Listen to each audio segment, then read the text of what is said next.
بسم اللہ الرحمن الرحیم۔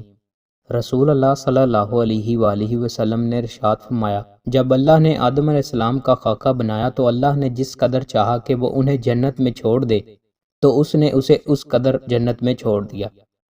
ابلیس ان کے گرد چکر لگاتا کہ وہ دیکھے کہ وہ کیا چیز ہے۔ جب اس نے انہیں اندر سے خالی دیکھا تو اس نے پہچان لیا کہ یہ ایسی مخلوق کی تخلیق کی گئی ہے جو اپنے نفس کی خواہشات پر قابو نہیں رکھ سکے گی۔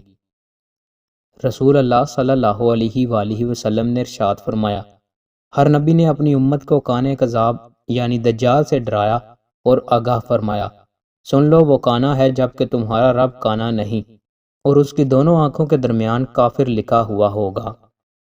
رسول اللہ صلی اللہ علیہ وآلہ وسلم نے ارشاد فرمایا، قیامت قائم نہیں ہوگی حتیٰ کہ مسلمان یہودیوں سے قتال کریں گے، مسلمان انہیں قتل کریں گے، اس وقت یہودی پتھر اور درخت کے پیچھے چھپے گا تو وہ پتھر اور درخت پکار کر کہے گا، اے مسلمان اللہ کے بندے، یہ یہودی میرے پیچھے ہے، آؤ اور اسے قتل کرو۔ البتہ غرقت کا درخت نہیں کہے گا کیونکہ وہ یہودیوں کے درختوں میں سے ہے۔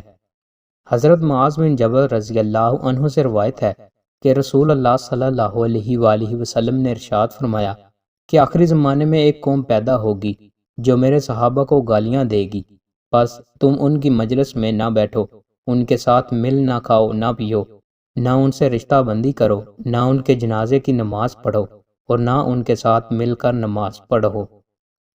دوستو، مزید اچھی ویڈیوز کے لیے ہمارے چینل کو سبسکرائب لازمی کریں۔ بہت شکریہ۔